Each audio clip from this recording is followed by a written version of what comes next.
আসসালামু আলাইকুম প্রিয় কবুতর প্রেমী ভাই ও বোনেরা, কেমন আছেন সবাই? আল্লাহর অশেষ রহমতে আমি ভালোই আছি। আমার এই ভিডিওটিতে একটি লাইক এবং আমার চ্যানেলটিকে সাবস্ক্রাইব করে দিবেন। আর আজকের বিষয়টি হচ্ছে কবুতর ডিম দেবে, যে কবুতর ডিম দিবে এটা বুঝবেন কিভাবে। তো মূলত এটা আসলে যারা কবুতর পালে তারা কিন্তু অল্পতেই বুঝে, আর যারা নতুন কবুতর পালে তাদের জন্য বলছি, যদি আপনার কবুতর এরকমের মিটিং করে অথবা এরকম কবুতরের কিস বলা যায়, তো কিস করে, তখনই আপনি বুঝবেন যে আপনার কবুতর ডিম পারবে।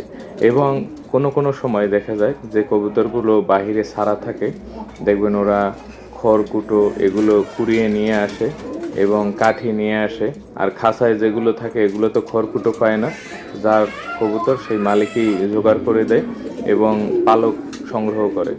তো নিজেদের পালক যে করে দেয় ওটা সংগ্রহ করে। আর এখান থেকে আমি আপনাদেরকে আমার নর কবুতরটা দেখাচ্ছি। আমার এই নর কবুতরটা খুবই পাওয়ারফুল আর আমার কাছে খুব ভাল লাগে। ও খুব কেয়ারফুল একটা নর, ওর বাচ্চাকে সুন্দরভাবে খাওয়ায় এবং যত্ন নেয়, বাচ্চাদেরকে কেয়ারিং করে। আর বাচ্চাদেরকে যখন খাওয়াতে না পারে বা খাবার ওকে না দেওয়া হয়, তখন খাঁচার ভিতরে ছোটাছুটি শুরু করে দেয়।